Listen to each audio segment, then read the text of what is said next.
Okay, so this talk is going to be about half an hour, and then I'll leave time for questions. We already eat some minutes from that, but that's nice. So my name is Santiago, and my employer is the TSO of Spain. And I have to give you a disclaimer that the radical views that you're going to hear here today may or may not represent the views of the TSO. All right? So when you ask questions, the answer is coming from me. Important disclaimer. So I'm a power systems engineer. I do have a master's in reliability and an MBA, but all of that is 100% irrelevant because this is the real deal. This is the GitHub page where there is the code that I do. And this tells you who I am. And the titles are, titles. So one of the main projects I have is called GridCal, which is a software that I'm going to slightly touch today, give you a story. And another one is the Python API to the Spanish market.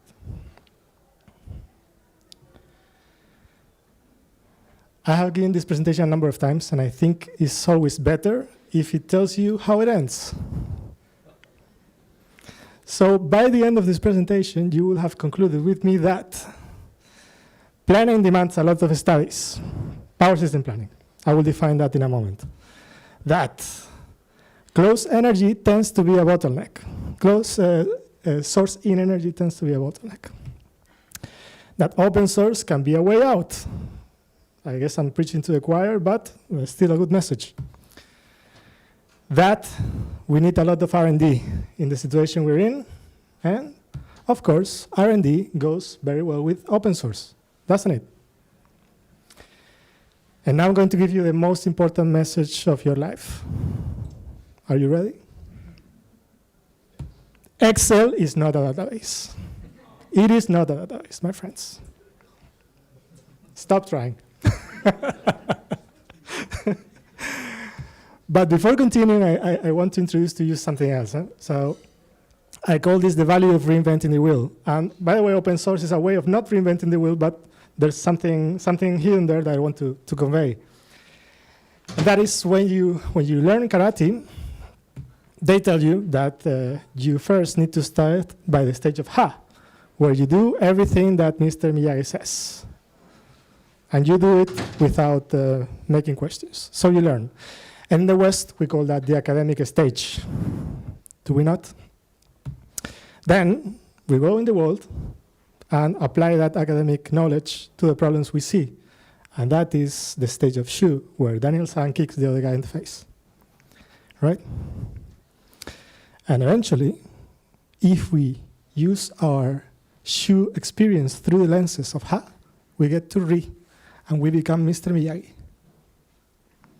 And Mr. Miyagi does what he wants without overstepping the natural laws. He's a scholar. So what is power systems planning anyway? It is the process of proposing new infrastructure for the development of the power system. I think that's pretty straightforward. But we do that attending to technical, social, and economical drivers. And more drivers that you might think of, but they resume into those. So I'm going to give you a bit of history of how planning has been done traditionally. So if you read very old papers, like I do a lot of archaeology of power systems, you will find that people in the 20s had wire models, really wire models with batteries. And that was modeling the real grid. Then in the 60s, with the first computers, they developed the nonlinear and linear power flow models that we use today with Newton-Raphson. And if you know all these models, you'll be familiar with those. We use the same stuff as in the 60s, only with better computers.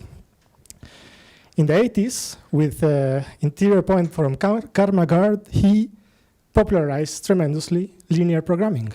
And with that, we started seeing the first GTEP, so generation, transmission, expansion planning. The first ones. And since we have been in the GTEP kind of stagnation, we have been improving these GTEPs. Eventually in the 2000s, there were some alternative algorithms to do optimization, but they don't really scale too much with variables. Those are the genetic algorithms, various. And we are today in a situation where we use this technology only with better computers. So if you look or think about planning as a, let's say, broad thing that you do, I find that we do things in these three ways, and they're kind of separate. We do a lot of scenario analysis. Who in here is familiar with scenario analysis? Raise your hand. I don't believe that not all of you raise your hand. The concept, yes. The concept, yes. Eh? So who is familiar with that stuff? Yeah, everybody. So what's the problem with the scenario analysis? Sorry? It takes a long time. Well, that's one. But the one I'm referring is it's fragile. If you change the input, the output changes probably dramatically. I used to work in doing a lot of scenario analysis, and it was exhausting, you know? Small changes change the output dramatically, and then you need to figure out why, because you're using these interior point solvers. But we can think of something else. You can come to a consensus analysis where we not only use the scenarios, but we corroborate the results with other studies, like dynamic, like stakeholder analysis, like doing something else, so that small changes in the input do not change the assumptions too much, right? And that will be robust. That is the neutral property of fragile. What will be the opposite of fragile? Anti-fragile, right? So when something breaks, it improves. Can we think of something that we do today in planning that behaves like that? I can think of the adequacy analysis. We try a lot of stochastic variations, and suddenly, automatically, when it fails, we improve the system, because we know that it fails, so we have to improve it. And this is from my point of view, how we could do things to do planning, right? But what do we do today? What's hot? Huh? So this picture comes from the 2024 ENTSO-E TYNDP, that I hope we are all familiar. Is the 10-year network development plan that we all Europeans agree on. Huh? And we do what? Scenario analysis. We sit ourselves in 2030, in 2050, and I have to say that to come to that, the ENTSO-E claims they have spent 1 million hours of simulation, their words. For reference, 1 million hours is 114 years of number crunching. Why? Because every little number crunching thing changes a lot. And I would say that from my perspective, doing planning for my whole career, from different angles, I feel that planning is more like this. Wait, the picture is the next. This one is the picture. That's the picture, my friends. This is all done by hand. No unified database, no unified software. Processes are very hard to technify because Excel reigns supreme. And there are not great standards in place. So yes, this is the picture. So in 2021, when I was finishing my MBA, I did a survey. I contacted TSOs from Europe and ISOs from the States, and IMO from Australia, and I gave them a survey. And from the survey, I asked them stuff. And they concluded that 75% of them think that it is very labor-intensive to collaborate with others in planning, in modeling actually, but in planning you do a lot of modeling. 80% of them think that tools are not ready to deal with more renewables in the grid, and let that sink in. The guys that are supposed to make it happen think that their software is not up to the task. 74% are involved in software development somehow. Of course, we are engineers, so we tend to do things when they see problems. So most of these guys are trying to solve the thing. And to my surprise, 95% would accept open source if there was proper support. So business people, there's business. And now a bit of a story. I started my career in this park. This is the park of Clarendal in Arnhem in the Netherlands. And I was working in that building, doing stochastic power flows with a very well-known commercial software. And that very welcome commercial software took 98% of my time doing wasteful stuff on their end. So not simulating stuff, but changing values or whatnot.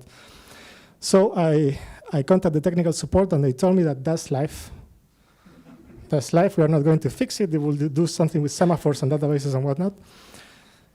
So I went running to my boss and told him, so my boss is on the other side. His name is Theo.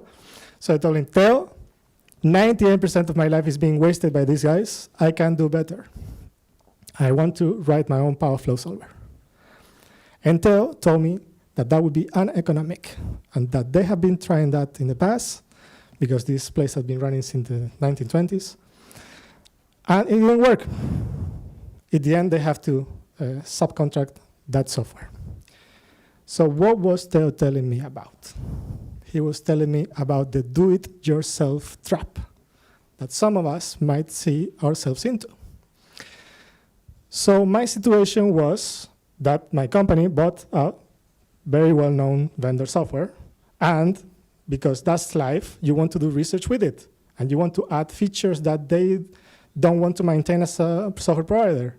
So you do it. You know? They give you some API with Python or whatnot, and you do stuff. And slowly but surely, you trap yourself into a vendor lock, such that every new feature of your addition becomes very, very expensive. Maybe more expensive than the thing that you wanted to do in the first place. So naturally, in my arrogance, I thought, I can do better. You know, this, of course, I will have to do an investment at the beginning. I will have to learn how to program Newton-Raphsons and whatnot, and matrices and sparse matrices and stuff. But eventually, if you do the investment and maintain that investment, you end up in a place where your software becomes very cheap.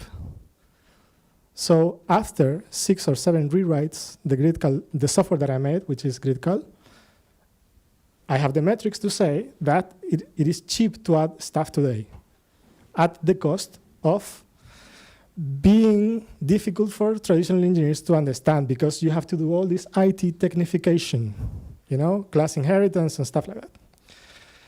But what if you don't do that? Yeah? What if you don't do that? You end up in the garbage bin. And that was what Theo was telling me about. You make the investment, suddenly you don't have time or whatever, and you want to do the next big thing, let's say AI, you know, for saying a word, and you cannot, because for some reason your software doesn't scale, doesn't work, or doesn't simply work like you are supposed to use it. So this is the do-it-yourself trap. And the difference between the red one and the green one is money put in software. So why do companies fail to replicate this? And by companies, I mean companies that are not software, because otherwise they wouldn't be software companies. The number one thing is that the market for power systems is small and saturated. And we business guys call this a red ocean with sharks. Huh? It is a small but profitable soft market, so that favors closed source. There's a gross lack of information, so everything that you want to do becomes R&D, even the smallest thing. You don't know the amount of papers that I've read that are completely wrong. At some point in like 2020, I have read 100% of the papers of PowerFlow on IEEE, 100%. And I would say that 95 is worthless. In a company like that you do consultancy or research, there is no technical audit. So the business doesn't understand the value of good software. So this thing I was telling you about, the difference between the red and the green. So naturally, there's no understanding, so everything works by project. So working by project, you never have a product. Yeah? Every new project, you have to do something new that may or may not use the stuff from before. So therefore, you must start small. That's the lesson here. Hush, and read. Because where are you if you don't do this? If all the thing that you use is closed, you probably are not even in the early Daniel-san stage. Once you have the software, you need to do the technological conquest. So we have these guys, and these guys have a process, and it works. It does work. It is inefficient, but it works. So you have, traditionally, many of you will recognize this, that you have the market modeling software, the electrical modeling software, the visualization software, the pre-processing files from 1990s software, and something to save stuff somewhere. And everything connects with what? Excel or CSVs. So what if a small group of radical people decide to change this and decide that enough is enough, and all that you have to do is source of truth, source of processing, and that's that, and decide. You still have to fight the other guys, but there's a natural law that is called the minority rule. And if you don't know about it, it says that about 7% of any group can change the mind of the whole if they are sufficiently radical. So you guessed it, I'm the radical one. And along with a group of more radicals, we changed from that to that. And the saving was about 1,300% better. And not only that, it's not only cost savings, it's the stuff that you can do when you do that. So yeah, this talk is called the Power System Vision. So what's the vision? I've been talking about stuff, seemingly random. So the vision is that we need to produce a framework to make the technology that enables the change. So we need to start small. Now a chart. Let's have a look at this chart. This is technical cost, money. So minus money if you think about it. And that is the investment put. So this is benefit, and this is investment you want to put to get some benefit. And this curve is the way we do things today in planning. And there's a rule for that, by the way. Some documents, some grid codes that tell you that planning needs to happen like that. And why? Because we have the market model, the grid model, the database, the pre-processing, post-processing, and all is grossly manual. So we cannot really do better unless we are radical enough to rewrite everything and do it efficient. And what happens if we do that? Suddenly, we have something nicer. Those from you with business background or some economic background would recognize that this is something called the Pareto curve. And a Pareto curve is a curve that tells you the utility of your money, the best possible utility of your money, right? So the best bang for buck every point of the way. And you see there's a gap, right? I call that technological breakthrough. Because the Pareto curve doesn't happen if you don't do the whole thing from the scratch. And that's what I've been doing the last 12 years. So, planning demands making a lot of studies, right? A lot of them. Closed sourcing energy can be a bottleneck. Open source can be a way out. These all solutions don't solve the problems we have today, so R&D is needed. Therefore, open source enables better R&D. And of course, Excel is not a database. In a world driven by energy, every decision we make shapes the future. That's why we have made GridCal the one-stop shop for power systems planning. GridCal isn't just software, it's a platform for you to achieve your planning goals. with a comprehensive suite of tools, including AC/DC multi-grid power flow, optimal power flows, investment analysis, and a state-of-the-art database, GridCal empowers you to tackle the most complex challenges with confidence. But GridCal isn't just for experts, it's for everyone. It is free and open source, breaking down entry barriers and fostering innovation and collaboration across the globe. Adapting to the changing landscape of energy, GridCal is your trusted ally in navigating the complexities of modern energy systems. Validated by academia and industry, it's a tool you can rely on. And with seamless integration of third-party engines, GridCal delivers unmatched performance, allowing you to achieve results faster than ever before. It's a software thought for productivity, from simple scenario simulations to the latest and most relevant research. Get started today with GridCal. The revolution will not fight germs that may cause bad breath. The revolution will put you in the driver's seat. The revolution will not be televised, will not be televised, will not be televised, will not be televised. The revolution will be no rerun, brothers. The revolution will be live. So open source will put you in the driver's seat.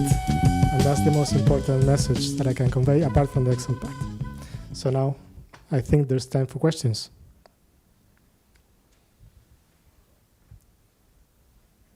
Often in these kind of integration problems, if you then want to extend the kind of pain point, is often the way you model the data and store it. Yeah. And there are initiatives, CGMS, that's been going on for probably way before you started GridCal. How did you tackle this? And then maybe second question, because you made probably a lot of nice investments. Is there a kind of path towards bridging what you've done for planning towards then the system operations to take benefit of all the modeling efforts and the kind of modules you've developed on that side, knowing that they have very different constraints also in time steps? Santiago Peñate Steak. I hate CGMS. I agree with you. Yeah, I amen to that. So the way I tackle, indeed, that you need to extend and modify the data model every time is that it has to be somewhat flexible from my side. In fact, I've measured that I spend 60% of my time refactoring the software such that it allows innovation, changes, and so on. And that needs to be really thoughtful, because otherwise you end up in the garbage bin. So that's what I meant with not a great standard in place, but this is what we have. So we can try to make it work. But by the way, I have a CMS parser and reader, but still, if you made one, it will probably be incompatible because of this nonsense. And the second question was, sorry? Usually between grid planning and Oh, yeah, for sure. The control center is Exactly. So something I realized very early is that the program needs to be split in pieces. So there's the use interface, there is the library that does stuff, and there's a server side. So if anyone in a control room wants to have the ACOBF or whatever, they just install the package and send the data, and that's that. And there's an API to modify the database in place and use files, save, whatever you want.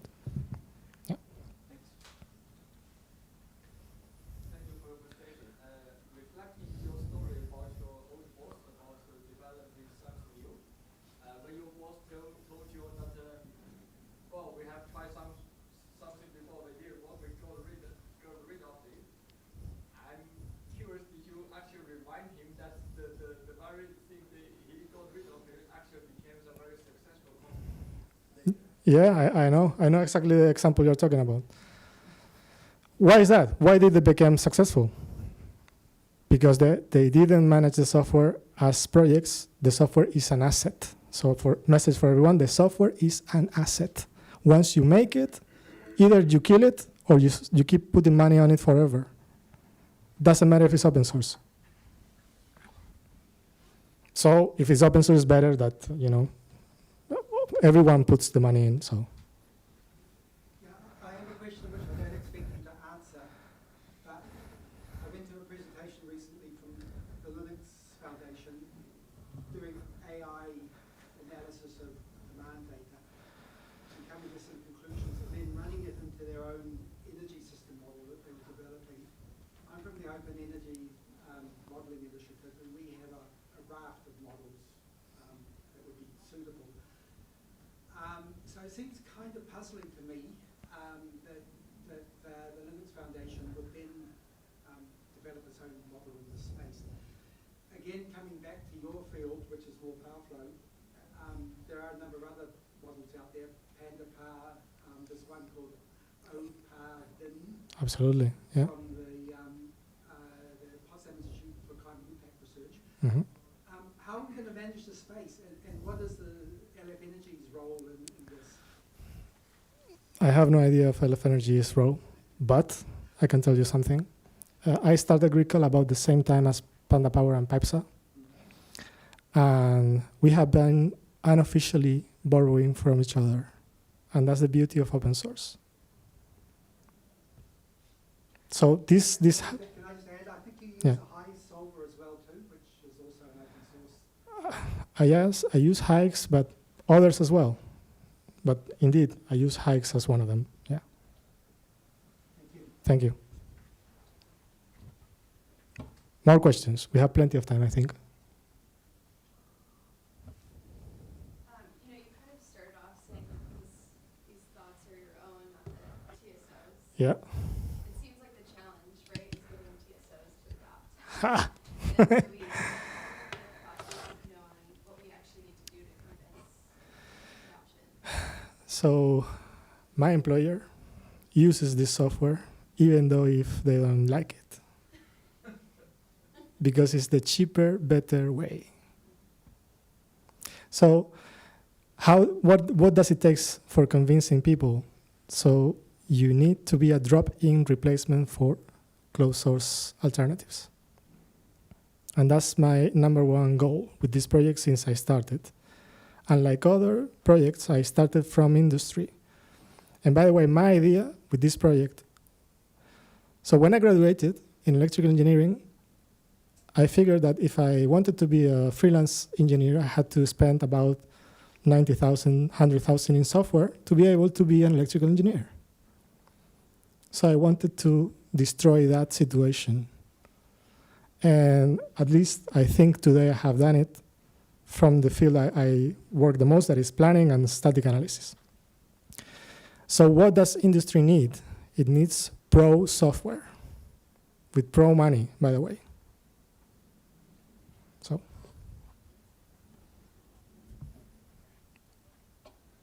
More questions? That was first, yeah. So yeah, I guess to tag on to your question. So I mean, at the end of the day, what is your differentiator between you and these professional, not professional, but closed solution? Why would the utility want to go closed? I presented this software to to MISO, the US TSO, and I received a very nice comment that I wasn't expecting. That is, that there are people in MISO thinking if the model from market and the model from electricity can be merged, and it was very nice for them to learn that it's not only possible, but it's done. And they have an example in this software. When I started it exactly for this kind of stuff. Why there is no closed source alternative is beyond me. Because I, as a customer, have been asking for that for ages, and I don't know, there's no response. Maybe their code bases are too much spaghetti. I cannot comment on that, it's closed. But the advantage of this software from the features is that you can do anything that you want to do today. And if you want to do more stuff tomorrow, you can just add it as a module. So that's that. And, yeah, sorry. So regardless of the point that the open source with cloud kind of or also preserve good alternatives, but we have been trying to integrate these software into our solution stack, and the basic challenge that we are facing is that the customer, the operators, most of the time they are not able to export all the models into CGMS format that you would like to import into as an input to this complete software stack. Are there any other alternatives? Because obviously they have an advantage that many number of hours have been spent in order to make the data model for this proprietary software, let's say Scala, Mhm. and to shift this completely to another source is pretty challenging. Yeah, that's the vendor locking the data. So from my perspective, what I should, so let's say you or I or anyone wants to integrate any open source, but not only this one, any open source into any control room, you will have to do a data conversion layer. And there's no way around that. And that's, healthy, I think, as well. You mentioned that the space is quite small but rather profitable. How or like what advice would you give smaller companies to enter the space? Because I think that at the moment it's quite difficult for a little company to compete against a big company that can survive the paying cycle, for example. Yes, there's something that you may or may not know, that is that when you enter a large project, you have to have a large collateral. And if you are a small company, you might not have that collateral money. So therefore, you are in a systemic disadvantage. So to start there, I would advise to start offering differentiated services, whatever they may be. And we see here today many pieces of software that are different from whatever the offering is there. And there's you can start niche, but eventually you should grow broader. Yeah. More questions? I don't know if am I. Oh, we have plenty of time. So whatever you feel. Yeah. Yeah, I've been in the open source energy space for 21 years, and I watch the community which builds the models that are much higher up in the sense that they look out to 2050 and they have hydrogen and carbon and stuff.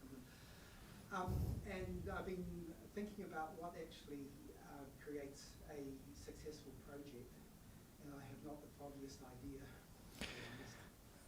My take on that is being well, I have two takes. So my first take is that you need to make it a pro product. So you have to have users. That's what makes you successful. By the way, someone else asked me that question today, and I said the same. If you have users, you are successful. And he told me, yeah, but what about the money? So the open source business model is that you have plenty of users, and some of them will ask you for something, and then you charge them. And you can also charge companies with maintenance fees, stuff like that, because companies want assurance, especially when they are dealing with critical infrastructure, that should be the case for every software here, right? So if you are not in a position of offering that, your project will suffer. Let's say you can keep it in the academic arena, and you can make it successful in the academic arena. But in the end, you want it to be impactful. And to be impactful, you need to have a commercial offering, regardless if it is open source or not. That's, I think, how I see it. You mentioned learning a lot from the Panda Powers possibles and so on. Have you considered, because again you're redeveloping big overlap the same features, Yeah. to have a tighter collaboration and then really source the model from one another and contribute to the same projects? Because we've seen at the European level that we're remaking 3 to more times the same investments.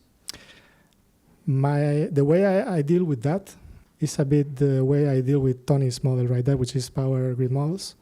So I have the software, and the software can use a number of engines. So any software can be plugged in as a plugin. So you can have the same. So let's say a data model that is from GridCal, and then translation layers and user layers into the software. And in that way, you can have your new functionality, whatever it may be, and just have it as a plugin. And you don't need to redevelop all this massive and costly user interface and file saving and all that. Yeah. More questions, otherwise break. Yeah.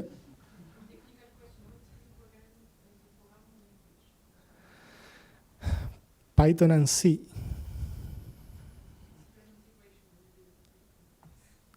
Well, yeah, indeed. So if you are some other, like Java or whatever, like Possible, I think is difficult. But Possible has a Python interface as of recently, right? So could be, yeah. Yes. Well, I have a question. When you design those engine interactions, so you say you want to interface to something, and you find out, okay, there are multiple softwares offering load flow solutions, for example. But then the question is, how do you design the interface of what a load flow computation is? Because sometimes you solve one-time steps, sometimes multiple, sometimes you solve an n-1, sometimes just one load flow, sometimes an AC load flow, DC load flow. There are all sorts of varieties there. Like, how do you get on top of that and make an interface that can handle all the use cases that you need?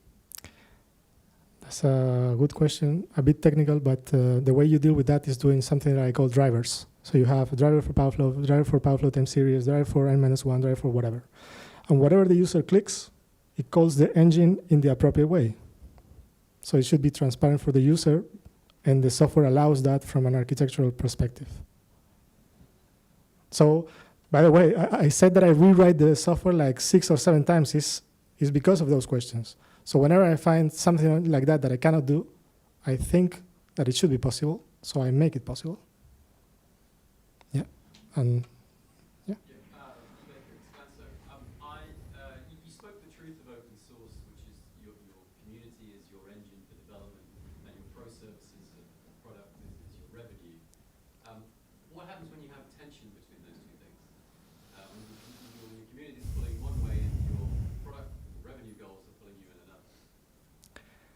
That's a good question. So first, you want to reconcile those, but it is very often that it may not happen.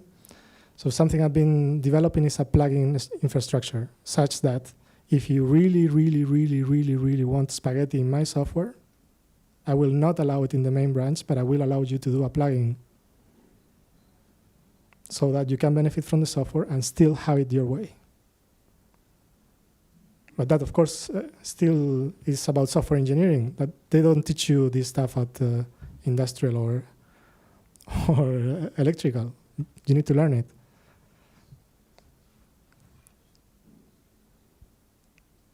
More questions if I miss some?